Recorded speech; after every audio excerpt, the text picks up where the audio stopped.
കോഴിക്കുഞ്ഞിനെയെല്ലാം പരുന്തറാഞ്ചി കൊണ്ടുപോകും പോലെ, അതല്ലെങ്കിൽ പാമ്പ് തവളയെ പിടിക്കുന്നത് പോലെ അതിന്റെ ഉള്ളിലേക്ക് ആ തലയും കൂടി കയറി കഴിയുമ്പോൾ ഒരു ശബ്ദം, ആ ഞെരക്കുണ്ടാവുന്ന അടിയിലേക്ക് പോകുമ്പോഴാ ഞെരക്കം.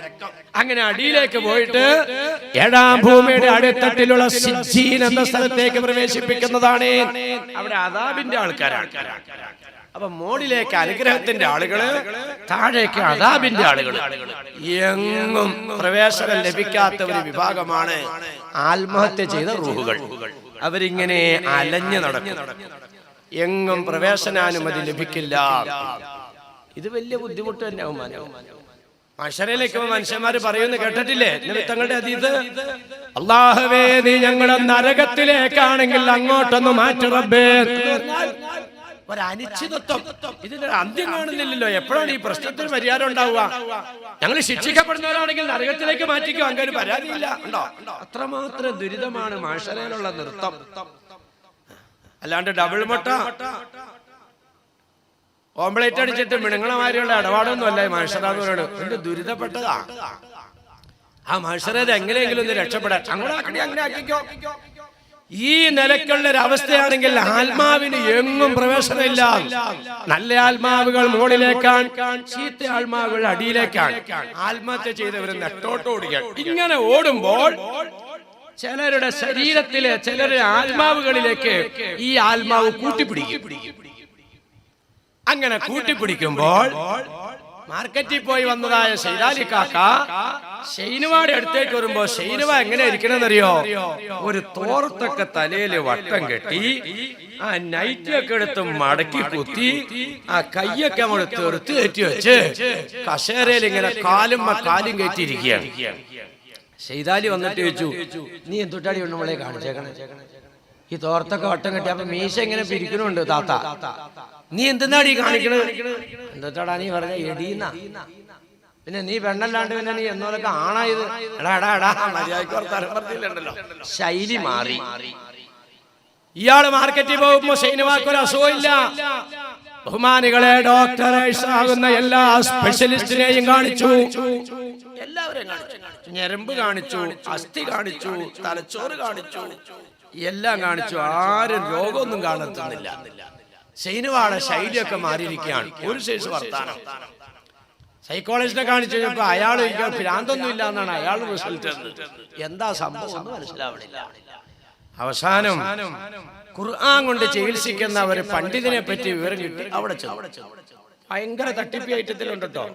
ഞാൻ ഇത് പറഞ്ഞു കരുതി എല്ലാവരും ചികിത്സിക്കാനിരിക്കണം ഇലാക്കന്മാരെല്ലാം അതിന്റെ ആൾക്കാരാന്നല്ലേ പറഞ്ഞത്. തല കെട്ടിയിട്ടിരിക്കുന്നവരെല്ലാം അല്ലെങ്കിൽ തൊക്കി വെച്ചിരിക്കുന്നവരെല്ലാം ചെയ്യുന്നത് ശരിയാന്നൊന്നും അല്ല നമ്മൾ പറഞ്ഞത്. ധാരാളം ചൂഷണം ഈ രംഗത്ത് നടക്കുന്നുണ്ട്. ചൂഷണം ഇതങ്ങനെയല്ല, ഖുർആൻ കൊണ്ടിട്ട് ചികിത്സയുണ്ട്. അങ്ങനെ ചികിത്സിക്കുന്ന ഒരു മുഖലിസായ ഉസ്താദിന്റെ അടുത്ത് എന്നിട്ട് വിഷയം പറഞ്ഞു, ഉസ്താദ് മാർക്കറ്റിൽ പോകുമ്പോ ഷൈനുവാക്ക് സൂക്കേടൊന്നുമില്ല, ഷൈനുവാക്ക് ഇങ്ങനെയാണ്. അവിടെ കൊണ്ട് നിരത്തിയിട്ട് ഷൈനുവാരെ മൊത്തം തുണിയിട്ടങ്ങ് മൊത്തം മൂടി. നീ എവിടെ ഇരിക്കും? അല്ലാണ്ട് ഇവിടെ ചരട് ഇവക്ക് കെട്ടാനുണ്ട്, നീ പോയി ചരട് മേടിച്ചുകൊണ്ടാ അവിടെ എന്റെ അടുത്തുകൊണ്ട് നിർത്തുന്നല്ലേ പറഞ്ഞ. ഒരു തുണിയിട്ട് മൂടിയിട്ട് നീ എവിടെ ഇരിക്കും? ഉസ്താദ് അങ്ങോട്ട് നീങ്ങിയിരുന്നിട്ട് പരിശുദ്ധ ഖുർആനിലെ ഒരു ആയത്ത് അങ്ങോട്ട് ഓതി. ഒരൊറ്റ ഊതലൊക്കെ ഉള്ളതാണ്. ഊതണ്ടതുപോലെ ഊതലോന്ന് മാത്രം.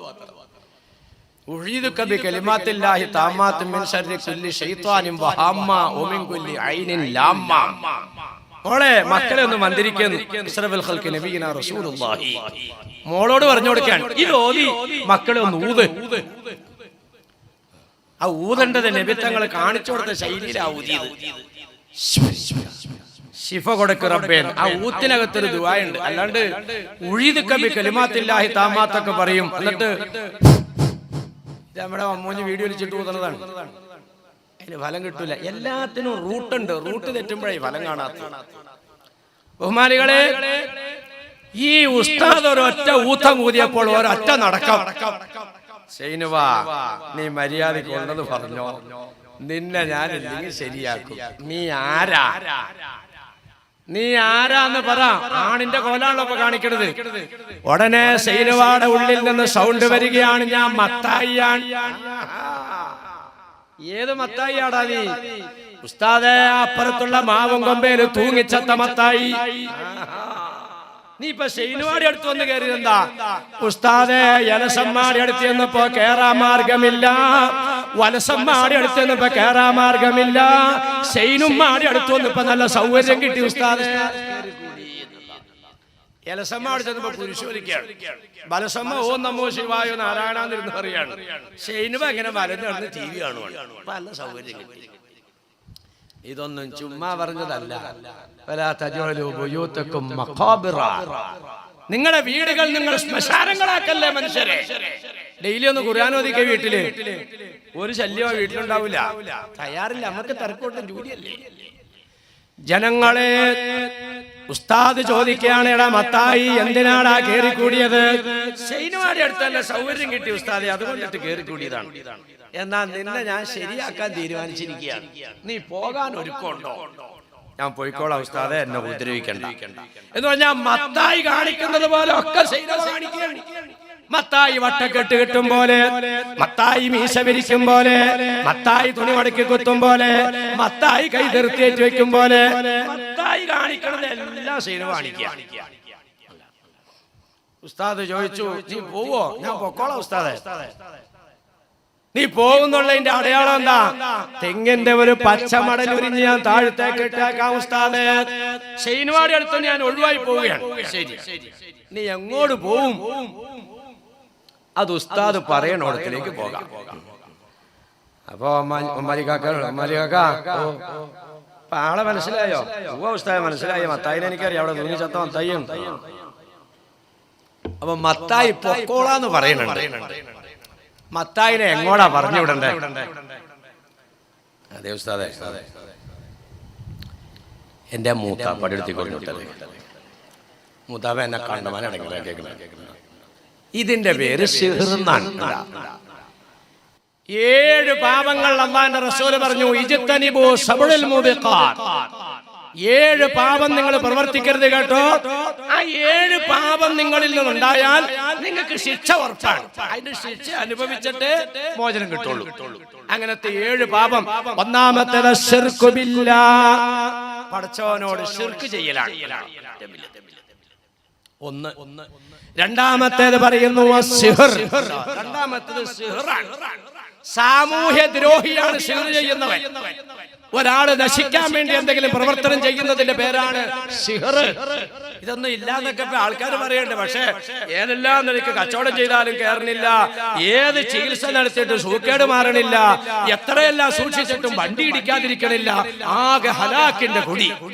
അങ്ങനെയൊക്കെ വരുമ്പോഴാണ് ഏതെങ്കിലും ഉസ്താദന്മാരെ കാണാം, ഉസ്താദെ ഒരു രക്ഷയില്ല, മുകളിലേക്ക് കയറുന്നില്ല, എന്താ സംഭവിച്ചെന്നറിയില്ല. അങ്ങനെ ലക്ഷണങ്ങൾ കേൾക്കുമ്പോൾ ഉസ്താദ് പറയും, ഇത് അസൽ സിഹ്റാണ്. നബി തങ്ങൾക്ക് ചെയ്ത സൂക്കേടാ ഇത്. ഹാറൂത്ത് മാറൂത്ത് പഠിപ്പിച്ചു കൊടുക്കുന്നതായ പരിപാടിയാണ് സിഹ്ർ. ഐഷ റളിയല്ലാഹു തആല നബി തങ്ങൾ കേട്ടിട്ട് പറയുന്നു, സിഹ്ർ ചെയ്യുന്നവൻ സാമൂഹ്യ ദ്രോഹിയാണ്. ഒരാൾ നശിക്കാനല്ല അവൻ ചെയ്യാ, ഒരു സമൂഹത്തിന് മൊത്തം നാശം ഉണ്ടാക്കുകയാണ്.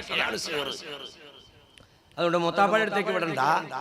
അങ്ങനെ എങ്ങോടെങ്കിലും വിടുന്നത് സിഹ്റിൽ പെട്ടതാണ്. ഉമാരികളെ, അങ്ങനെ ഉസ്താദ് ഈ കാക്ക പറഞ്ഞതുപോലെ അങ്ങോട്ട് വിടണ്ടല്ലോടാ, മുത്താപ്പാടെ അടുത്തേക്ക് വിടണ്ട, വേറെ എങ്ങോട്ടെങ്കിലും പറഞ്ഞേക്കാം. അപ്പൊ എങ്ങോടാ? ഇവിടെ പരിസരത്തൊന്നും നീ നിൽക്കാൻ പാടില്ല, ആ പുഴയുടെ നടുക്കുള്ള ദ്വീപിലേക്ക് പോയിക്കൊള്ളണം. അവിടെ ചുറ്റോട്ടൊന്നും നാളില്ല. അതാണ് ഈ ദ്വീപിലൊക്കെ ഒറ്റയ്ക്ക് പോയി കഴിഞ്ഞാൽ പ്രശ്നം ഉണ്ടാവണം.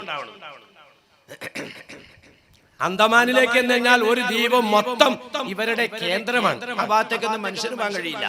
മനുഷ്യൻ പോയാൽ മനുഷ്യരെ അപകടപ്പെടുത്തുകയും ചെയ്യും. ഇങ്ങനെയുള്ളവരൊക്കെ തട്ടിയിടുന്ന സ്ഥലമാണത്. മുഖ്ലിശീങ്ങളായ ആളുകൾ അങ്ങനെ ചെയ്യുള്ളൂ, മനുഷ്യർക്ക് ഉപദ്രവം ഉണ്ടാവുകയും ചെയ്യില്ല. ജനങ്ങളെ ഇതുപോലെ അലഞ്ഞു നടന്നതായ റൂഹ് ഈ റൂഹിലേക്ക് കയറിയപ്പോൾ റൂഹാനിയായി.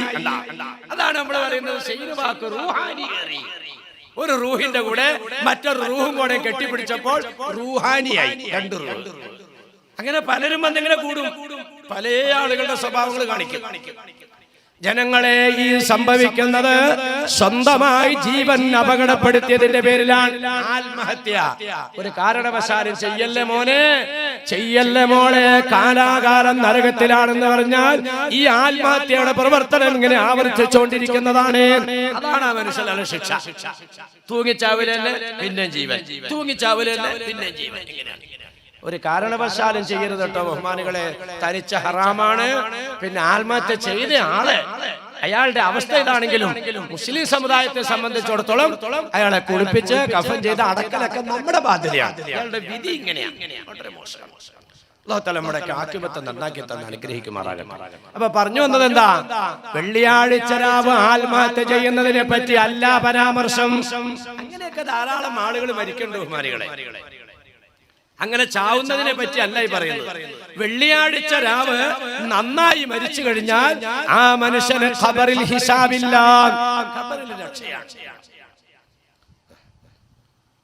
വെള്ളിയാഴ്ച രാവോ അല്ലെങ്കിൽ അതിന്റെ പകലോ എങ്ങനെ മരിക്കണം അത് തന്നെ റബ്ബിനോട് നമ്മൾ തേടുകയാണ്. അല്ലാഹുമ്മ ഹയ്യിനി അലൽ കിതാബി വസ്സുന്ന. അല്ലാഹുവേ, ഖുർആനും സുന്നത്തും അനുസരിച്ച് നീ എന്നെ ജീവിപ്പിക്കണേ അല്ലാഹ്. ചുമ്മാ ചാവണവർക്കല്ല, ഖുർആനും സുന്നത്തും അനുസരിച്ച് നീ എന്നെ ജീവിപ്പിക്കണേ തമ്പുരാനെ. അംബത്നി ഫീ ലൈലത്തുൽ ജുമുഅത്തി ഔ നഹാരിഹാ. എനിക്ക് നീ മരണം തരണം തമ്പുരാനെ, വെള്ളിയാഴ്ച രാവോ അല്ലെങ്കിൽ അതിന്റെ പകലോ. എങ്ങനെ മരണം തന്നെ? പരിപൂർണമായ ഈമാനോടെ പശ്ചാത്താപം സ്വീകരിച്ച നിലയ്ക്ക് മൗത്ത് തരണം റബ്ബേ. അപ്പൊ ജീവിതം ഖുർആനും സുന്നത്തും അനുസരിച്ചായിരിക്കണം, മൗത്ത് പരിപൂർണമായും തൗബ സ്വീകരിച്ച നിലയ്ക്ക് ഈമാനോടെ ആയിരിക്കണം.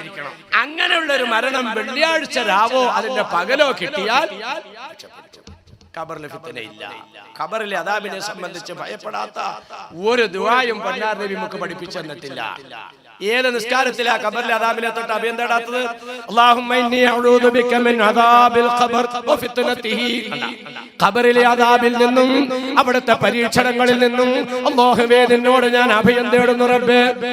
ഏത് ദുആയും എടുത്തു നോക്കിക്കോ, നബി തങ്ങളുടെ ഏത് ദുആകളിലും കാണാം ഖബറിൽ നിന്നിട്ട് അഭയം തേടുകയാണ്. ബഹുമാനപ്പെട്ട ഉസ്മാൻ ഇബ്നു അഫ്ഫാൻ തങ്ങളെ പറ്റി കേട്ടില്ലേ? ബഹുമാനികളെ, ജന്നത്തുൽ ബഖീയിൽ നിന്നും പൊട്ടിക്കരഞ്ഞുകൊണ്ട് വരികയാണ്.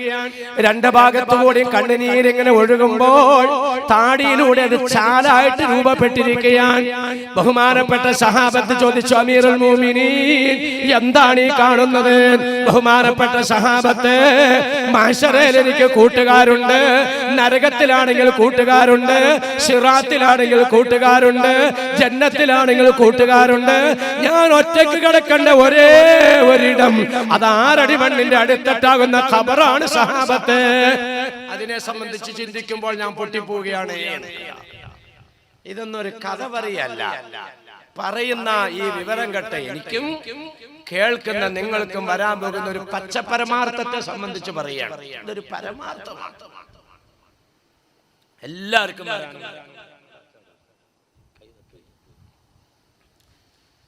ആരാ ബഹുമാനികളെ അകപ്പെടാത്തത്? ആദം മുതൽ പല കാലവും കഴിഞ്ഞില്ലേ, അതിലത്ഭുതം ഇന്നോളവും നിനക്കില്ലേ. ലോകം മടക്കി ഭരിച്ചിരുന്നവരല്ലേ, മൗത്തെന്ന സിംഹം കൊന്നതത്ഭുതമല്ലേ.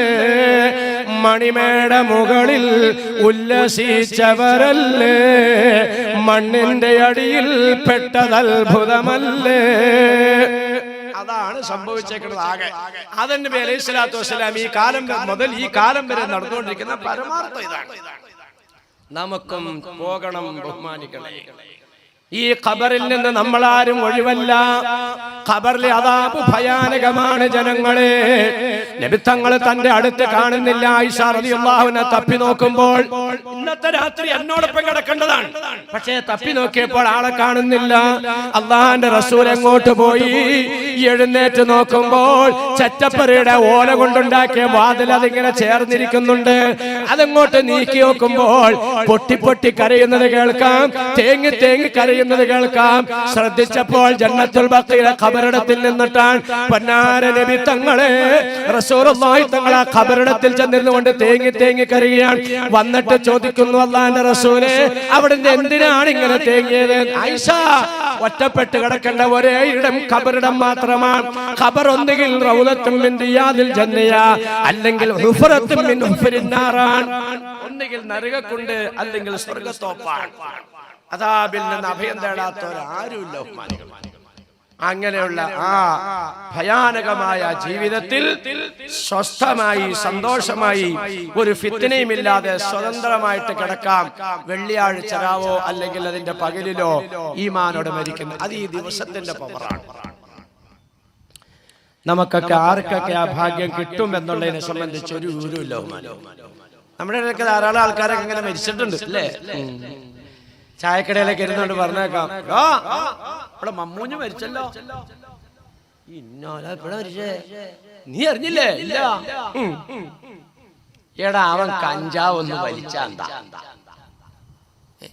അവൻ അവിടെ പെണ്ണിന്റെ കൂടെ പോയിന്ന് പറഞ്ഞു. അങ്ങനെ പോയാ അവൻ ഇടയ്ക്കിടയ്ക്കൊക്കെ തിരിച്ച മോന്തണ്ടെന്ന് മോന്തിയാന്താ. അവൻ ഭാഗ്യവാനല്ലേ? വെള്ളിയാഴ്ച ജുമായ്ക്കുമ്പോ പള്ളിക്കാട്ടിലെത്തി. വലിയ വർത്താന. നേരത്തെ പറഞ്ഞതാ മരണം. ആ നിലയ്ക്ക് മരിക്കുന്നതായ ധാരാളം ആളുകൾ നമ്മുടെ ഇടയിലുണ്ട്. പക്ഷേ ജീവനുള്ളവരെ, നിങ്ങൾക്ക് വെള്ളിയാഴ്ച രാവ് മരണമുണ്ടോ അല്ലെങ്കിൽ അതിന്റെ പകല് മരണമുണ്ടോ? ഒരു നിലയ്ക്കും പറയാൻ പറ്റൂല. നമുക്ക് അല്ലാഹു തആല ലാസ്റ്റ് ദിവസം എന്നാണ് തീരുമാനിച്ചെന്ന് അല്ലാഹു മാത്രമേ അറിയൂ. അങ്ങനെയുള്ള നമ്മൾ ഖബറിടത്തിലേക്ക് എത്തുമ്പോൾ ഖബറിലെ അദാബിൽ നിന്ന് രക്ഷ കിട്ടാൻ അല്ലാഹുവിന്റെ റസൂൽ നമുക്കൊരു ഒറ്റമൂലി തരുന്നുണ്ട്. പടപ്പുകളെ, ഒരു ഒറ്റമൂലി നബി തങ്ങൾ നിർദ്ദേശിക്കുന്നുണ്ട്. നമ്മുടെ ജീവിതത്തിൽ ആ മരുന്ന് നമ്മൾ കഴിച്ചാൽ ഖബറിൽ നമുക്കും ഈ പറയപ്പെട്ട നിലക്കുള്ള സുഖാനന്ദമാണ് ലഭിക്കുക. മഹാനായ അബ്ദുല്ലാഹി ഇബ്നു മസ്ഊദ് റളിയല്ലാഹു അൻഹുവിന്റെ നേതൃത്വത്തിൽ ഒരു സംഘം യാത്ര പുറപ്പെടുകയാണ്. റസൂലുള്ളാഹിന്റെ അടുത്ത സഹാബിയാണ് സയ്യിദന അബ്ദുല്ലാഹി ഇബ്നു മസ്ഊദ് റളിയല്ലാഹു അൻഹു. ബഹുമാനപ്പെട്ടവർ ഒരു സംഘത്തിനോടൊപ്പം ഇങ്ങനെ യാത്ര ചെയ്യുമ്പോഴേ ഒരു സ്ഥലത്ത് വിശ്രമിക്കാനും നിസ്കരിക്കാനൊക്കെ വേണ്ടി തമ്പ് കെട്ടി അവിടെ ഇറങ്ങി. അങ്ങനെ താമസിക്കാൻ വേണ്ടി ഇറങ്ങി അവര് ഭക്ഷണവും നമസ്കാരവും ഒക്കെ കഴിഞ്ഞിട്ട് ഒന്ന് പുറത്തേക്ക് പരിസരം വീക്ഷിക്കാൻ വേണ്ടി ഇറങ്ങി ഇങ്ങനെ നടക്കുമ്പോൾ ഒരു ശബ്ദം കേൾക്കാം. ബഹുമാനപ്പെട്ട അബ്ദുല്ലാഹി ഇബ്നു മസ്ഊദ് റളിയല്ലാഹു അൻഹു ശ്രദ്ധിച്ചു, എവിടെന്നാണ് ഈ ശബ്ദം കേൾക്കുന്നത്? ശ്രദ്ധിച്ചപ്പോൾ അത് പരിശുദ്ധ ഖുർആനിലെ ഒരു സൂറത്താണ്. ബിസ്മില്ലാഹിർ റഹ്മാനിർ റഹീം.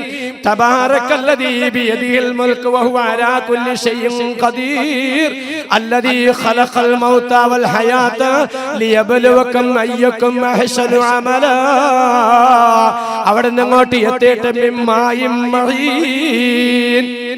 അബ്ദുല്ലാഹി ഇബ്നു മസ്ഊദ് തങ്ങളും സഹാബത്തും എവിടെന്നാണ് ഈ കേൾക്കുന്നതെന്ന് ശ്രദ്ധിച്ചിങ്ങനെ അവിടെ മുന്നോട്ട് നീങ്ങുമ്പോൾ ഇദാ ഖബറു ഇൻസാൻ, ഒരു മനുഷ്യന്റെ ഖബറിൽ നിന്നിട്ടാണ് ആ പാരായണം കേൾക്കുന്നത്. ഒരു ഖബറാണല്ലോ അവിടെ ചെയ്യുന്നത്, അതിന്റെ ഉള്ളിൽ നിന്നാണല്ലോ ഇപ്പൊ കേൾക്കുന്നത്.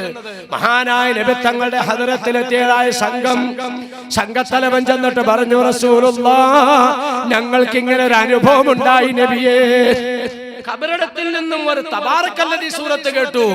ഹിയ മുൻജിയ തുൻജിഹി മിൻ അദാബിൽ ഖബർ നബിയനാ റസൂലുള്ളാഹി. തബാറക്കല്ലദീ സൂറത്ത് ഖബറിലെ ശിക്ഷയിൽ നിന്നും നിങ്ങളെ തടയുന്ന പരിചയാണ് സഹാബത്തെ. ഇത് പറഞ്ഞിട്ട് അല്ലാഹുവിന്റെ റസൂൽ പ്രഖ്യാപിച്ചു, മൻ ഖറാ തബാറക്കല്ലദീ കുല്ല ലൈലത്തിൻ മനഅഹു അല്ലാഹു അസ്സ വജല്ല മിൻ അദാബിൽ ഖബരി നബിയനാ റസൂലുള്ളാഹി. എല്ലാ രാത്രിയിലും തബാറക്കല്ലദീ പതിവാക്കുന്നയാളെ പടച്ചതമ്പുരാൻ ഖബറിലെ സർവ്വ അദാബിൽ നിന്നും രക്ഷപ്പെടുത്തുന്നതാണ്, തടയുന്നതാണെന്ന് അഷ്റഫുൽ ഖൽഖ് നബിയുനാ റസൂലുള്ളാഹി. ഇനി ഒരു വെള്ളിയാഴ്ച രാവ് നിങ്ങളിവിടെ കൂടിക്കൊള്ളണമെന്നില്ല. ബാവാ മൗലവി ജനങ്ങളോട് ഇതോടെ പറഞ്ഞോളണമെന്നില്ല. അവസാനത്തെ ദിവസം എന്ന നിലയ്ക്ക് കണക്കാക്കിക്കൊണ്ട് ഇരിക്കുന്ന മുഴുവൻ അടിയാറുകളോട് ഞാൻ പറയാൻ, അല്ലാഹുവിന്റെ റസൂൽ നിർദ്ദേശിച്ച ഒറ്റമൂലി ഇന്ന് മുതൽ ജീവിതത്തിൽ പകർത്താൻ, അത് നടപ്പിലാക്കാൻ നിങ്ങൾ എല്ലാവരും നെയ്യത്താക്കും. ബഹുമാനികളെ, എങ്ങനെ? ഞാൻ പറയുന്നത് പോലെ പടച്ച റബ്ബേ, തബാറക്കല്ലദീ സൂറത്ത് ലഭിച്ചത് മുതൽ ഒറ്റ രാത്രിയിലും പൊന്നാര നബി തങ്ങളത് മുടക്കിയിട്ടില്ലല്ലോ. അല്ലാഹുവേ സൂര്യൻ ഉദിച്ചസ്തമിക്കുന്ന എത്ര ദിവസം എന്നെ നീ ഇവിടെ ഉറങ്ങാൻ അനുവദിക്കുന്നുണ്ടോ ഇങ്ങനെ നിയ്യത്താക്കണം. അല്ലാഹുവേ സൂര്യൻ ഉദിച്ചസ്തമിക്കുന്ന എത്ര രാത്രി എന്നെ നീ ഇവിടെ ഉറങ്ങാൻ അനുവദിക്കുന്നുണ്ടോ റബ്ബേ, ആ രാത്രി മുഴുവനും തബാറക്കല്ലദീ ഓതാൻ ഞാൻ ഈ മജ്ലിസിൽ നിയ്യത്താക്കുന്നു അല്ലാഹ്. അങ്ങനെ നിയ്യത്താക്കണം. ഉറങ്ങാൻ എന്നെ നീ എത്ര രാത്രി അനുവദിക്കുന്നു. എന്റെ ബഹുമാനികളെ, 10,000 ഐസിയുവിൽ കിടക്കുകയാണ്, 10,000 തിയേറ്റർ കാത്ത് കിടക്കുകയാണ്, 10,000 ഓപ്പറേഷൻ തിയേറ്റർ പുറത്തു വന്ന് കിടക്കുകയാണ്, 10,000 ബഹുമാനികളെ കയ്യും കാലും ചങ്ങലക്കിട്ട് പൂട്ടിക്കൊണ്ട് ഒരുപാട് ഗുളിക ഡോക്ടറുടെ നിർദ്ദേശപ്രകാരം ബന്ധുക്കൾ വാരി വായിലേക്ക് ഇട്ടുണ്ട് വെള്ളമൊഴിച്ചു കൊടുത്തിട്ട് പുറത്തു നിന്ന് ബന്ധുക്കൾ തേങ്ങുകയാണല്ലോ. കാലും കയ്യും കൂച്ചിക്കെട്ടിയിരിക്കുന്ന എന്റെ ഉപ്പ ഇത്രയും ഗുളിക സൈക്കറാറ്റിസ്റ്റിക്ക് കൊടുത്തിട്ടും അല്ലാഹുവേ ഉറങ്ങുന്നില്ലല്ലോ അല്ലാ. പടച്ചവനെ, എന്റെ ഉമ്മ ഉറങ്ങുന്നില്ലല്ലോ അല്ലാ, എന്റെ ഭാര്യ ഉറങ്ങുന്നില്ലല്ലോ, ഭർത്താവ് ഉറങ്ങുന്നില്ലല്ലോ. 10,000 ഭ്രാന്താശുപത്രിയിൽ കിടക്കുന്നു ഉറങ്ങാതെ. പടച്ചവനെ, എനിക്ക് താങ്ങാൻ കഴിയുന്നില്ല അല്ലോ എന്നുള്ളതായ അലമുറിയോടെ താങ്ങാൻ കഴിയാത്ത വേദന കൊണ്ട് പച്ചയായ ശരീരം കീറിമുറിച്ചതിന്റെ പേരിൽ അല്ലാഹുവേ ഞാനൊന്ന് ഉറങ്ങിയിരുന്നെങ്കിൽ എത്ര നന്നായിരുന്നു അല്ലോ. അങ്ങനെ ആഗ്രഹിക്കുന്ന 10,000 ആശുപത്രി കിടക്കുമ്പോൾ വീട്ടിൽ ചെന്ന് വിരിപ്പ് വിരിച്ച് അതിലേക്ക് തലയങ്ങ് ചായ്ക്കേണ്ട താമസം സുഖമായ നിദ്രയിലേക്ക് നിന്നെ ആരാണോ എത്തിച്ചത്? ഏ സഹോദരി സഹോദര, ആ എത്തിച്ച റബ്ബിനെ മുൻനിർത്തി നിങ്ങളോട് ഞാൻ ചോദിക്കുന്നു, ഇന്നു മുതൽ നിങ്ങൾ ഇത് ചെയ്യാൻ നടത്ത തീരുമാനമെടുക്ക്.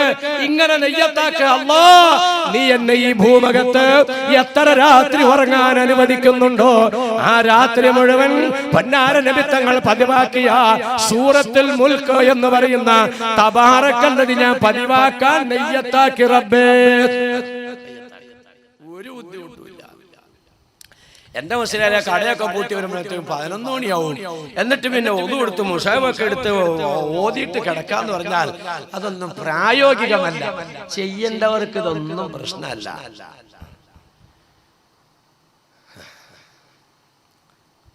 ഈ ഖൗഫുള്ള ആളുകളെ സംബന്ധിച്ചിടത്തോളം എല്ലാം എളുപ്പമാണ്. പടച്ചതമ്പുരാനെ അദാബിനെ ഭയപ്പെടുന്നവർക്ക് എല്ലാം എളുപ്പമാണ്. ഖുർആൻ ബഹുമാനികളെ ഒന്നുമില്ലാതെ എടുക്കാവുന്ന എത്രയോ അവസരങ്ങളുണ്ട്. ഒരു പരിഭാഷ നിന്റെ വീട്ടിലുണ്ട്, തലയ്ക്കുമ്പാത്ത് ഉണുന്നുപോയി, അതെടുക്കുന്നതിന് എന്തിനാ ഒതു?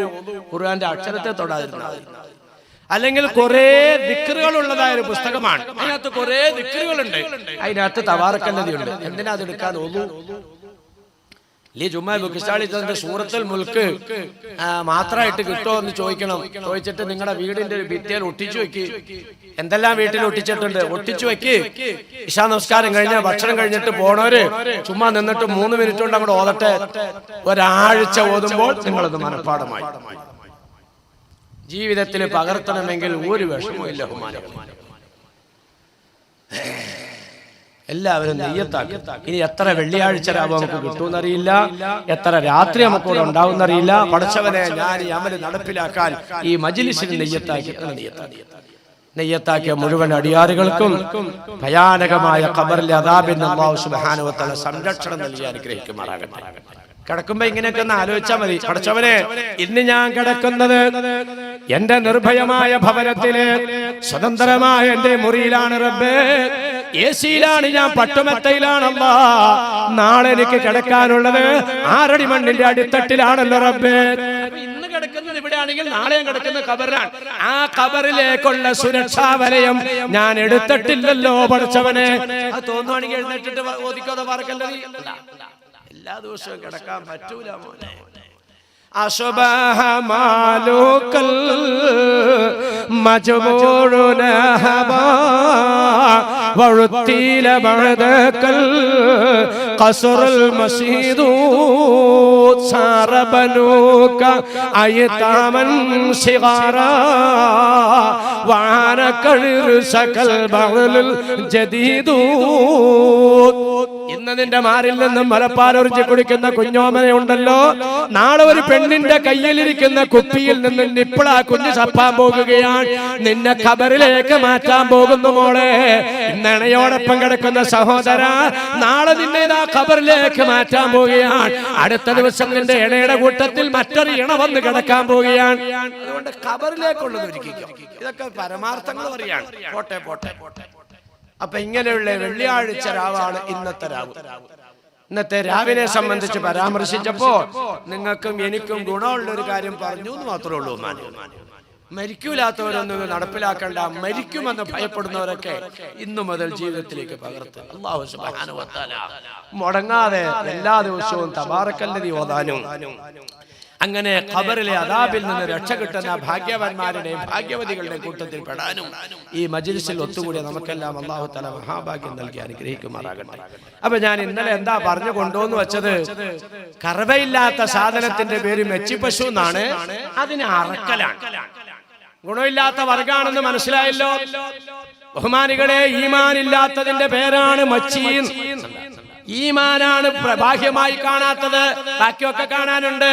തൊപ്പി കാണാം, തലപ്പാവ് കാണാം, നിസ്കാരസ്തംഭ് കാണാം, മക്കന കാണാം, സക്കാത്ത് കാണാം, നോമ്പ് കാണാം, ഹജ്ജ് കാണാം. കാണാൻ പറ്റാത്തത് പരിശുദ്ധമായ ഈമാനാണ്. അത് പുറത്ത് കാണാൻ പറ്റൂല.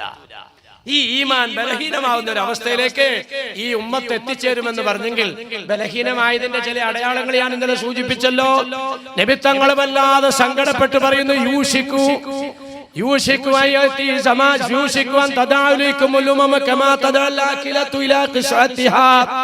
ഈ സമുദായത്തിന് ഈ ഭൂമുഖത്ത് നിന്ന് നിർമാർജനം ചെയ്യാൻ, ഉന്മൂലനം ചെയ്യാൻ എല്ലാ ശത്രുതയും മറന്ന് ശത്രുക്കളെല്ലാം ഒരു സുപ്രയുടെ ചുറ്റും ഒത്തുകൂടുന്നത് പോലെ ഇതുങ്ങളെ ഉന്മൂലനം ചെയ്യാൻ വേണ്ടി ഒത്തുകൂടുന്ന ഒരു കാലഘട്ടം വരും എന്ന് നബിയുനാ റസൂലുള്ളാഹി.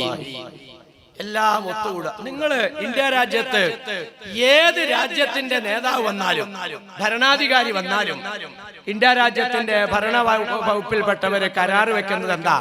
തീവ്രവാദം അമർച്ച ചെയ്യുന്നതിൽ ഒറ്റക്കെട്ടായി മുന്നോട്ട് നീങ്ങാം. എവിടെ അങ്ങനെ തന്നെയാണ്. ആരാണടോ തീവ്രവാദി? കുരിശുമാലയിട്ട ക്രിസ്ത്യാനി തീവ്രവാദിയല്ല. രുദ്രാക്ഷമാലയും ചന്ദനക്കുരിയും തൂത്ത ഹിന്ദു തീവ്രവാദിയല്ല. കുടുമി വച്ചതായ യഹൂദൻ തീവ്രവാദിയല്ല. കാവി വസ്ത്രമെടുത്തതായ ബുദ്ധൻ തീവ്രവാദിയല്ല. നിസ്കാരത്തൈമും താടിയും തലപ്പാവുമുള്ള മുസ്ലിമേ, നിസ്കാരത്തൈമും പർദായും മക്കനായുമുള്ള മുസ്ലിമത്ത്, നിങ്ങൾ ലോകത്തിന്റെ മുന്നിൽ തീവ്രവാദികളാണ്, തീവ്രവാദികളാണ് അല്ലേ? അപ്പൊ തീവ്രവാദത്തെ അമർച്ച ചെയ്യാന്ന് പറഞ്ഞാൽ മുസ്ലിമിനെ നശിപ്പിക്കുക. ഇന്നത്തെ വാർത്ത എന്താണ്? ഇന്നത്തെ വാർത്ത എന്താ? പരിശുദ്ധമാകുന്ന ബൈത്തുൽ മുഖദ്ദസ് നിലനിൽക്കുന്ന ഫലസ്തീനിന്റെ ഏറ്റവും പ്രധാനപ്പെട്ട ഭാഗത്തേക്ക് ഇസ്രായേലിന്റെ തലസ്ഥാനം മാറ്റാൻ അമേരിക്ക തീരുമാനമെടുത്തു.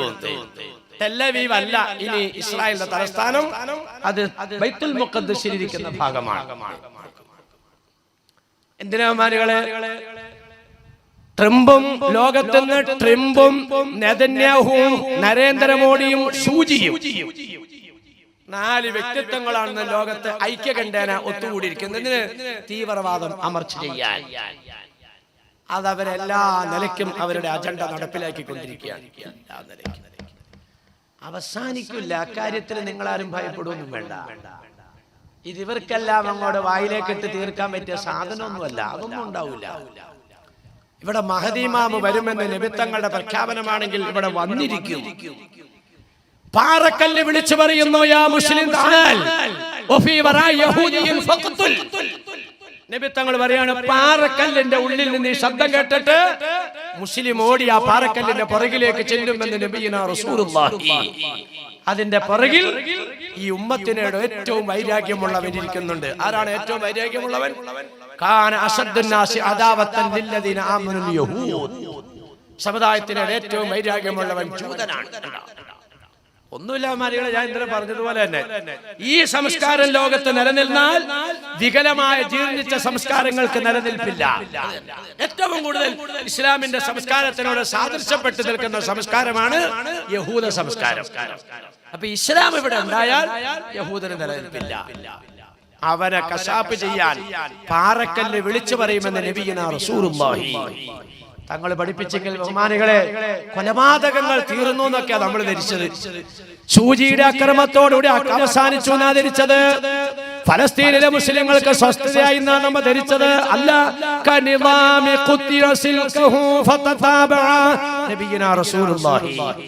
മാലയിലെ വള്ളി പൊട്ടിയാൽ എങ്ങനെയാണോ മുത്തുകൾ ക്രമമായി താഴേക്ക് വീഴുന്നത്, അപ്രകാരം ഈ സമുദായത്തിലേക്ക് മേലേക്ക് മേലേക്ക് മേലെ ഇങ്ങനെ അദാബുകൾ വന്നുകൊണ്ടിരിക്കുന്നതാണ്. ആ കാലഘട്ടമാണ് ഈ കാലഘട്ടം. എല്ലാം ഒത്തുകൂടിയാണ്. എല്ലാ ശത്രുതയും മറന്ന് ജൂതനും നസാറയും ജന്മശത്രുക്കളാ. ജൂതൻ പറയുന്നു ഞങ്ങളുടെ ദൈവത്തിനെ കൊന്നത് നസാറയാണ്, നസാറ പറയുന്നു ഞങ്ങളുടെ ദൈവത്തിനെ കൊന്നത് ജൂതനാണ്. പക്ഷേ മുസ്ലിമിനെ കശാപ്പ് ചെയ്യുന്ന വിഷയത്തിൽ ജൂതനും നസാറയും ഒന്നാണ്. മജൂസി പറയുന്നു 33 കോടി ദൈവങ്ങളാണ്, മുസ്ലിം പറയുന്നു ഒരു ദൈവമാണ്. ഇത്രമാത്രം അന്തരമുള്ള വിശ്വാസത്തിന്റെ പേരിൽ മുസ്ലിമിനെ കശാപ്പ് ചെയ്യാതെ നിവൃത്തിയില്ല എന്ന് പറയുന്നവൻ മറ്റേ വിശ്വാസത്തിനോട് യോജിപ്പുള്ളവനല്ല. ക്രിസ്തു വിശ്വാസത്തിനോട് യോജിപ്പില്ല, ജൂത വിശ്വാസത്തിനോട് യോജിപ്പില്ല. മുസ്ലിമിനെ കൊല ചെയ്യുന്നതിൽ യോജിപ്പില്ല. ഇന്ത്യ ഭരിക്കുന്ന നരേന്ദ്രമോദി ട്രംപ് എന്താ ചെയ്യേണ്ടത് എന്ന് പറയുന്നതനുസരിച്ച് നടപ്പിലാക്കുന്ന ഒരു അവസ്ഥയിലേക്കാണോ പോകുന്നത് എന്ന് നമ്മൾ ബലമായി സംശയിക്കേണ്ടിയിരിക്കുകയാണ്. ഇസ്രായേലിൽ നിന്ന് നെതന്യാഹു എന്താണോ പറയുന്നത് അതനുസരിച്ച് ചെയ്യണമെന്നുള്ള ഒരു നിലവാരത്തിലേക്ക് നീങ്ങുന്നുണ്ടോ എന്ന് ബലമായി സംശയിക്കേണ്ടിയിരിക്കുകയാണ്. കാരണം എല്ലാ ശത്രുതയും ഇവിടെ പ്രകടമാകുന്നത് മുസ്ലിം ഉമ്മത്തിനോടാണ്. മാറ്റം വരണം, മുകളിലേക്ക് പറയണം, പടച്ചോനോട് പറയണം. ഞാൻ അപ്പുറത്തെ സ്റ്റേജിൽ പറഞ്ഞതുപോലെ മോഡിനെ കുറ്റം പറഞ്ഞ അവന്റെ പുറകാണ് നട്ടൊന്നൊരു കാര്യമില്ല. യജമാനനോട് കാര്യം പറയണം. പടച്ചതമ്പരാനോട് പറയണം. ബഹുമാനികളെ, കശാപ്പ് ശാല തുറന്നിരിക്കുകയാണ്. ട്രംപ് ഒരു കശാപ്പുകാരനാണ്, നെതന്യാഹു കശാപ്പുകാരനാണ്, സൂചി കശാപ്പുകാരനാണ്. ആ ലിസ്റ്റിലേക്കാണോ നമ്മുടെ ഇന്ത്യ ഭരിക്കുന്ന പാർട്ടിയും പോയിക്കൊണ്ടിരിക്കുന്നതെന്ന് സംശയിക്കേണ്ടിയിരിക്കുകയാണ്. കാരണം മുസ്ലിം ഉമ്മത്തിനെയാണ് അവർ ഉന്നം വെക്കുന്നത്. അല്ലേ ബഹുമാനികളെ, ഇതിന് നമ്മൾ ട്രംപിന് പൊരുത്തപ്പെടിപ്പിക്കുന്ന ചെയ്യലല്ല വേണ്ടത്, നെതന്യാഹുവിന് സമ്മാനം കൊടുക്കലല്ല വേണ്ടത്, സൂചിക്ക് മാല ഇട്ട് കൊടുക്കലല്ല വേണ്ടത്, പിന്നെ ഇന്ത്യയുടെ ഭരണാധികാരിയുടെ പിറകെ അവനെ പൊരുത്തപ്പെടിപ്പിക്കലല്ല വേണ്ടത്. തമ്പുരാനോട് നമ്മൾ സങ്കടം പറയണം, പടച്ചോനോട് പറയണം. ഒരു ഇടവഴിയിലൂടെ നടന്നു വരികയാണ് ആര്? ബഹുമാനപ്പെട്ട അബൂ യസീദുൽ ബിസ്താമി റളിയല്ലാഹു അൻഹു, വലിയ മഹാനാണ്. ഒരു പട്ടി ഇടയ്ക്ക് വിളിച്ചാടി. പട്ടി ഇദ്ദേഹത്തിനെ കയറി കടിക്കുകയാണ്. ബിസ്താമി തങ്ങൾ കടിച്ചതായ പട്ടിയുടെ ചുണ്ടയിൽ കയറി കൂടി പിടിച്ചു. പട്ടിക്ക് ശൗര്യം കൂടി, മാന്തലായി. അപ്പൊ വായിൽ നിന്ന് വിട്ടിട്ട് കയ്യെ കയറി പിടിച്ചു. അപ്പൊ കടി കൂടി. ബഹുമാനപ്പെട്ട അബൂ യസീദുൽ ബിസ്താമി തങ്ങൾ തളർന്നു, പരിപൂർണമായും രക്തമായി ശരീരമാകെ. അപ്പോഴാ മറ്റൊരാൾ നടന്നു വരികയാണ്. ചോദിക്കുന്നു, എന്താ സഹോദരായി കാണുന്നത്? സുഹൃത്തെ, ഞാനിതിനെ പോകുന്ന ഒരു വഴിപോക്കനാണ്, എന്നെ ഈ പട്ടി ആക്രമിക്കുകയാണ്. പട്ടിയെ ഞാൻ കീഴ്പ്പെടുത്താൻ നോക്കിയിട്ട് നടക്കുന്നില്ല. ഉടനെ ആ വഴിപോക്കൻ പറഞ്ഞു, സഹോദരാ, നിങ്ങളെ കാണിക്കുന്നത് വിഡ്ഢിത്തരമാണല്ലോ. അതാ കാണുന്നത് പട്ടിയുടെ വീടാണ്. ആ വീടിന്റെ മുറ്റത്ത് നിൽക്കുന്നത് പട്ടിയുടെ യജമാനനാണ്. ആ യജമാനനെ വിളിച്ച് പട്ടിയെ പിടിക്കാൻ പറ. ഇസ്ലാമി തങ്ങൾ തലപൊക്കി നോക്കിയപ്പോ വീടിന്റെ മുറ്റത്തൊരാള്, സഹോദരാ ഒന്ന് ഓടി വരണേ, ഈ പട്ടിയെ ഒന്ന് പിടിക്കണേ, എന്നെ ഇത് കടിച്ച് നാശമാക്കിയിട്ടിരിക്കുകയാണ്. യജമാനൻ ഓടി വന്നപ്പോൾ തന്റെ വളർത്തുനായ ഒരു വഴിപോക്കനെ കടിച്ച് തമ്പോറാക്കിയിട്ടിരിക്കുകയാണ്. വിളിച്ചു, ടൈഗർ കേറാ കൂട്ടിലേക്ക്. വാലാട്ടിക്കൊണ്ട് ആ പട്ടി കൂട്ടിലേക്ക് പോകുമ്പോൾ ബിസ്താമി തങ്ങളെ രക്തം തുടച്ചുകൊണ്ടിട്ട് ചിന്തിച്ചു, അല്ലാഹുവേ, ഇത് ഞാൻ ആദ്യം ചെയ്യേണ്ടതായിരുന്നല്ലോ. ഇതാണല്ലോ മനുഷ്യരുടെ അവസ്ഥ. അല്ലാഹുവിന്റെ ഭാഗത്ത് നിന്ന് കടുത്ത പരീക്ഷണങ്ങൾ വരുമ്പോൾ പരീക്ഷണത്തിനെ മറികടക്കാനും അതിജീവിക്കാനും എന്താണ് മാർഗം? ഇതാണ് മനുഷ്യൻ ചിന്തിക്കുന്നത്. പരീക്ഷണത്തിന്റെ ഉടമയാകുന്ന പടച്ചവനോട് സങ്കടം പറയാൻ സമൂഹം തയ്യാറാകുന്നില്ല. ട്രംപിനെ പൊരുത്തപ്പെടിപ്പിക്കാതെ, നെതന്യാഹുവെ പൊരുത്തപ്പെടിപ്പിക്കാതെ, സൂചിനെ പൊരുത്തപ്പെടിപ്പിക്കാതെ, എടോ പടച്ചവന്റെ ഭാഗത്തേക്ക് കൈവക്കടോ. 3 മാസമായോ സൽമാൻ രാജാവ് ട്രംപ് എന്ന് പറയുന്ന വൃത്തികെട്ടവനെ പരിശുദ്ധമാകുന്ന സൗദിയിൽ ഹറമിൽ കൊണ്ടുവന്ന് സ്വീകരിച്ചിട്ട് 3 മാസമായോ? ഇന്ന് നേരം വെളുത്തപ്പോൾ സൽമാൻ രാജാവ് പറഞ്ഞു, ട്രംപ് ചെയ്തത് വല്ലാത്ത ധിക്കാരമാണ്. ട്രിമ്മിനെ കൊണ്ടുവന്ന് ചായയൊക്കെ കൊടുത്ത് ഏറ്റവും വലിയ പുരസ്കാരമൊക്കെ കൊടുത്ത് ആദരിച്ച് എന്തിനാണെന്നറിയോ? സൗദീനെയൊക്കെ രക്ഷിക്കും, ഒരു കുഴപ്പമൊന്നും ഉണ്ടാക്കില്ല എന്ന് നിലയ്ക്കാം.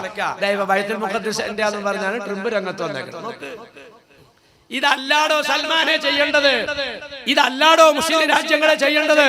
നിങ്ങൾ ഒരുമിച്ച് മക്കത്തേക്ക് വാടോ, കഅബൻ തവാഫ് ചെയ്യടോ, മഖാം ഇബ്രാഹിമിന്റെ പിന്നിൽ നിസ്കരിക്കടോ, ഒരുമിച്ച് കൈപൊക്കടോ.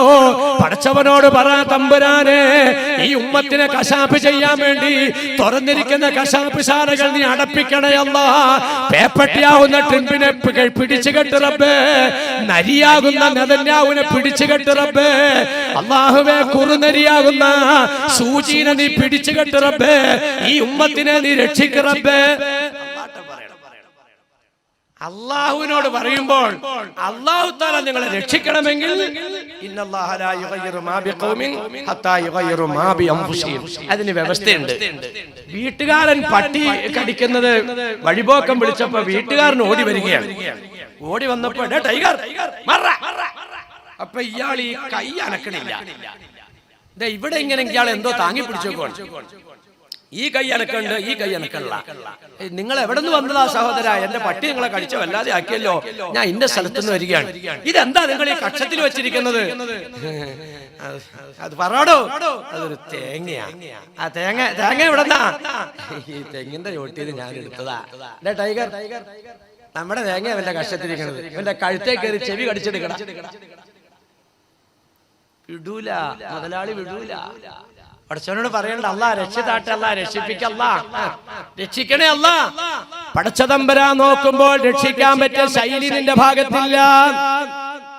ഈ നാട്ടിലെ ഒരു പാവപ്പെട്ട ചെറുപ്പക്കാരനെ സംബന്ധിച്ച് നമ്മുടെ ആലുവയില് സർക്കിളിന്റെ അടുത്തോ അല്ലെങ്കിൽ DSPയുടെ അടുത്തോ SP-യുടെ അടുത്തോ കൊണ്ടിട്ട് പരാതി കൊടുത്തു. അവിടുന്ന് SP ഇവനെ പിടിക്കാൻ വേണ്ടിയിട്ട് പോലീസിനെ പറഞ്ഞയച്ചിരിക്കുകയാണ്. ഇവൻ നിങ്ങളുടെ വീട്ടിലേക്ക് കയറി വരുവാൻ. അന്തരമാനാജിയെ, ഓ ഞാൻ ഒരു തെറ്റും ചെയ്തിട്ടില്ല. ഇവൻ ആളൊരിച്ചിരി കുസൃതിയൊക്കെയാണ്. കൊമ്പമീശയുള്ള ആളാണ്, തോർത്ത് വട്ടം കെട്ടണ ആളാണ്. പക്ഷെ ആ തോർത്തെ കഴിച്ച് തോളത്തിട്ട് മീശയൊക്കെ ഒന്ന് താഴത്തേക്ക് തിരുമ്മി, പിന്നെ തുണിയൊക്കെ ഒന്ന് മടക്കി കുത്തഴിച്ച് വലിയ ആദരവാടെ ഹാജിയാരുടെ അടുത്തൊന്ന് പറയാണ്, ഹാജിയാരെ ഞാൻ ചെറിയ കുസൃതിയൊക്കെ ചെയ്യുമെങ്കിലും ഈ പറയപ്പെട്ട കേസിനകത്ത് ഞാൻ പ്രതിയല്ല ഹാജിയാരെ. എന്നെ പോലീസ് കൊണ്ടുപോയാൽ ഇഞ്ച പോലെ ഇടിക്കും, അതുകൊണ്ട് എനിക്ക് സംരക്ഷണം തരണം ഹാജിയാരെ. നീങ്ങുവാ, ഈ കട്ടിന്റെ ഇടയിലേക്ക് നീ ഇനി അവിടെ ഞാൻ പറയുമ്പോൾ എഴുന്നേറ്റ് നബീസ അവനക്ക് ഇത്തിരി വെള്ളം കൊടുത്തില്ല. ഫോൺ ചെയ്യും, ഹലോ സർക്കിളല്ലേ? ആ അതെ, ആ ഞാൻ അന്തറമാനാ. ആ എന്താ സാഹിബ്, നിങ്ങൾ ഇവിടുന്ന് ഒരാളെ മൂസക്കുട്ടീനെ പിടിക്കാൻ വേണ്ടി വരണ്ടെന്ന് ഞാൻ അറിഞ്ഞല്ലോ. അതെ അതെ, അയാളെ സംബന്ധിച്ച് ഇവിടെ വ്യക്തമായ പരാതി കിട്ടിയതിന്റെ അവനെ വിട്ടാൻ പറ്റൂല. ആ SP-യുടെ പ്രത്യേകമായ ഓർഡറാണ്, പിടിക്കാണ്ട് പറ്റില്ല. അതെ, അവനെ പിടിക്കാൻ ഇങ്ങോട്ട് വരണ്ട, ഞാൻ അങ്ങോട്ട് കൊണ്ടുവന്നേക്കാം. സാഹിബ് ഏറ്റാ പിന്നെ വേറെ പ്രശ്നമൊന്നുമില്ല, ഞാൻ SP സാറിനോട് പറഞ്ഞോളാം. ഇവിടെ സംരക്ഷണം കൊടുത്തു. കാരണം എന്താ, അന്തരമാനാജിയോട് വന്ന് പറയേണ്ട മാതിരിക്കാ ഇവൻ പറഞ്ഞത്. ഇവൻ ആ തോർത്തൊക്കെ ഒന്ന് ബട്ടം കെട്ടി, മീശയൊക്കെ ഒന്ന് അങ്ങോട്ട് പിരിച്ച്, ആ തുണിയൊക്കെ അങ്ങോട്ട് അണ്ടറിന്റെ വള്ളി കാണാവുന്ന നിലയ്ക്ക് കയറ്റി അങ്ങോട്ട് കുത്തി, ആ കടാരയുടെ പിടി കാണാവുന്ന ഇടയ്ക്ക് ആ എക്കിളിയിലേക്ക് അതും കുത്തി. എടാ അന്തരമാനെ, എന്റെ വാപ്പട പറയാണ്ടോ എനിക്ക് എന്നെ അവിടുന്ന് SP ആളെ വിട്ടോക്കോ, പോലീസിനെ എന്നെ പിടിക്കണമെന്ന് പറഞ്ഞു. നീ എനിക്ക് സംരക്ഷണം തന്നെ. എടി നബീസ, ആ പടിവാളികൾ സംരക്ഷണം കൊടുക്കോ? ഇടപെട്ട ശൈലി കണ്ടോ? അള്ളാഹിനോട് ചോദിക്കുന്നതിന്റെ ശൈലി നമുക്ക് ശരിയല്ല. പടച്ചോനോട് ചോദിക്കേണ്ടവനെ ചോദിക്കാവൂ. സംഭവിച്ചുകൊണ്ടിരിക്കുന്നത് അതാ ബഹുമാനികളെ. ഇന്നലെ ആണ്ട് കടന്നില്ലേ? ബാബരി മസ്ജിദിന്റെ ആണ്ട് നടന്നില്ലേടോ? കോടിക്കണക്കിന് മനുഷ്യനാ റബ്ബിനോട് തേടിയത്, പടച്ചവനെ ബാബരി മസ്ജിദ് നീ നിലനിർത്തണേ അല്ലാ. ധിക്കാരികളും തീവ്രവാദികളുമാകുന്ന ഹിന്ദു മത തീവ്രവാദികളുടെ കരങ്ങളെ കൊണ്ട് അതിനെ നീ തകർക്കല്ലേ അല്ലാ. ഉമ്മത്തിന്റെ ഇജ്ജത്തിനെ നീ കാക്കണേ അല്ലാ. എന്താ സംഭവിച്ചേ? കോടിക്കണക്കിന് മനുഷ്യൻ ദുആ ചെയ്തിട്ട് ആ പള്ളി അവിടെ നാമാവശേഷമാക്കി കളഞ്ഞു. അതേ സ്ഥാനത്ത് 2000 കൊല്ലം മുമ്പ് മസ്ജിദുൽ ഹറാമിന്റെ മുറ്റത്ത് നിന്ന് റസൂലുള്ളാഹിന്റെ വെല്ലുപ്പിയാകുന്ന അബ്ദുൽ മുത്തലിബ് കൈകൊക്കിക്കൊണ്ട് പറയുന്നു, റബ്ബേ അബ്രഹത്തിന്റെ ആനപ്പട കർസേവ നടത്താൻ വരുന്നുണ്ട് പടച്ചവനെ. കഅബ തകർക്കാനാ വരുന്നത് റബ്ബേ. അബ്ദുൽ മുത്തലിബിന് പട്ടാളമില്ല റബ്ബേ, പ്രതിരോധിക്കാൻ കഴിവില്ല റബ്ബേ. നിന്റെ ഭവനത്തിനെ നീ കാക്കണേ റബ്ബേ. ഒറ്റയാൾ ദുആ ചെയ്തു. എന്താ സംഭവിച്ചത്? അലം തറ കൈഫ ഫഅല റബ്ബുക ബി അസ്ഹാബിൽ ഫീൽ അലം യജ്അൽ കൈദഹും ഫീ തദ്ലീൽ വഅർസല അലൈഹിം തയ്റൻ നബാബീൽ തർമീഹിം ബിഹിജാറത്തിൻ മിൻ സിജ്ജീൽ ഫജഅലഹും കഅസ്ഫിൻ മഅകൂൽ. നബിയേ, ആനപ്പട്ടാളത്തിനെ അല്ലാഹു കൈകാര്യം ചെയ്തത് കണ്ട? അവരുടെ കുതന്ത്രത്തിനെ അല്ലാഹു പഠിപ്പിച്ചത് മനസ്സിലായോ? അവരുടെ മുകളിലേക്ക് അല്ലാഹു തആല കാടപ്പക്ഷികളെ പറഞ്ഞയച്ചില്ലേ? അതിന്റെ ചുണ്ടുകളിൽ അല്ലാഹു തആല കല്ല് നിക്ഷേപിച്ചിരുന്നില്ലേ? ആ ചുണ്ടകത്തിയപ്പോൾ കല്ലുകൾ കത്തിക്കാളുന്ന തീജ്വാലകളായി ആനപ്പുറത്തേക്ക് വീണില്ലേ? അങ്ങനെ ആനയും പട്ടാളവും ഒട്ടകം ചവച്ചരച്ച വൈക്കോല് പോലെ ആയില്ലേ? ഒറ്റയാള് ദുആ ചെയ്തപ്പോൾ അല്ലാഹു സുബ്ഹാനഹു വ തആല ഒരു വലിയ പടയെ തകർത്ത് തരിപ്പണമാക്കി കളഞ്ഞു. കോടിക്കണക്കിന് ജനം അല്ലാഹുവോട് ദുആ ചെയ്തപ്പോൾ അല്ലാഹു സുബ്ഹാനഹു വ തആല പുല്ല് പോലെ തള്ളിക്കളഞ്ഞു. അബ്ദുൽ മുത്തലിബിന്റെ ഈമാൻ 992 ഡിസംബർ 6-ാം തീയതി ലോകത്തുള്ള മുസ്ലിമിന്റെ ഈമാനിനോട് തുലനം ചെയ്യുമ്പോൾ ലോകത്തുള്ള മുസ്ലിമിന്റെ ഈമാൻ ബലഹീനമാണ്. ഇതാണ് നബി തങ്ങൾ പറഞ്ഞത്.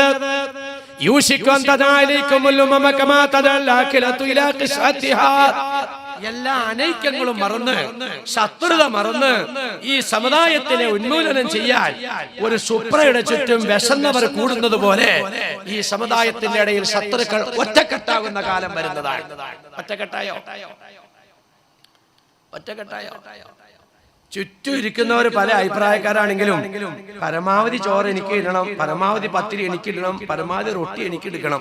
എല്ലാവരുടെയും ലക്ഷ്യം ഒന്നാണ്, പരമാവധി തിന്നണം, പരമാവധി തിന്നണം. നസാറയുടെ ഉദ്ദേശം, മജൂസിയുടെ ഉദ്ദേശം, യഹൂദന്റെ ഉദ്ദേശം, ബുദ്ധന്റെ ഉദ്ദേശം പരമാവധി മുസ്ലിമിനെ കൊല്ലണം, പരമാവധി മുസ്ലിമിനെ കൊല്ലണം.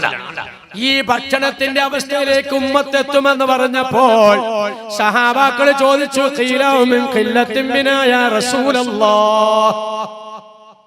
ഇവരെല്ലാരും കൂടെ കൂടി ഇങ്ങനെ ചുറ്റിക്കുറ്റി വായിലേക്കിടാൻ മാത്രം ഇത് എണ്ണത്തിൽ കുറവാണോ? ഇന്നക്കും ഒരു കുറവുമില്ല. സാമ്പത്തികമായി മുന്നിലാണ്, അധികാരത്തിൽ മുമ്പിലാണ്, ആയുധത്തിൽ മുന്നിലാണ്, സമ്പത്തിൽ മുമ്പിലാണ്, അംഗബലത്തിൽ മുമ്പിലാണ്. നിങ്ങൾ പറ, മുസ്ലിം എവിടെ മോശമുള്ള? ഈ ആകാശത്തിന്റെ താഴെ ഏറ്റവും കൂടുതൽ രാജ്യം ഭരിക്കുന്നത് ആരാ? ഏറ്റവും കൂടുതൽ ആയുധം കൈവശമുള്ളത് ആർക്കാ? ഏറ്റവും കൂടുതൽ സമ്പത്തുള്ളത് ആർക്കാ? മുസ്ലിമിന്റെ കാശില്ലെങ്കിൽ ലോകം അനങ്ങൂല. എണ്ണ മാത്രമല്ല, വലിയ മലകൾ കിടക്കാണ്, സ്വർണത്തിന്റെ മലകൾ ഈ സമുദായത്തിൻ്റെതാണ്. അംഗബലത്തിൽ കുറവല്ല, എല്ലാ നിലയ്ക്കും ഈ സമുദായം ഔന്നത്യത്തിലാണ്. എന്താ കുഴപ്പം? നബി തങ്ങൾ പറയുന്നു, ഈമാനിന്റെ വിഷയത്തിൽ മലവെള്ളപ്പാച്ചിലിൽ ഒഴുകി വരുന്ന ചണ്ടികളാണ്. നമ്മുടെ ഇവിടെയൊന്നും അങ്ങനെ സർവ്വസാധാരണമായിട്ട് കാണാറില്ലെങ്കിലും വെള്ളപ്പൊക്കത്തില് വെള്ളം കേറി വരുമ്പോൾ അതിനോടൊപ്പം കേറി വരുന്ന അഴുക്കിന്റെ പേരാണ് ചണ്ടി. നബിയുടെ ഭാഷ എങ്ങനെയാണ്? വെള്ളം ഇറങ്ങി പോകുമ്പോൾ ഈ ചണ്ടികൾ അവിടെ കിടക്കും. ഇതെന്ത് ചെയ്യും? ആളുകള് തൂത്തുകൂട്ടി ഒന്നുകിൽ മണ്ണിന്റെ അടിയിലേക്ക് കുഴിച്ചിടും, അല്ലെങ്കിൽ പുറത്തേക്ക് കളയും. ഈ അവസ്ഥയാണ് സമുദായത്തിൽ വരാൻ പോകുന്നത്. ഈമാനും ഇഖ്ലാസും തഖ്വയും നഷ്ടപ്പെട്ടു പോയി. മുസ്ലിമാകലേ പരിഹാരമുള്ളൂ കേട്ടോ. നീ ആയാൽ പ്രശ്നം പരിഹരിക്കപ്പെടും.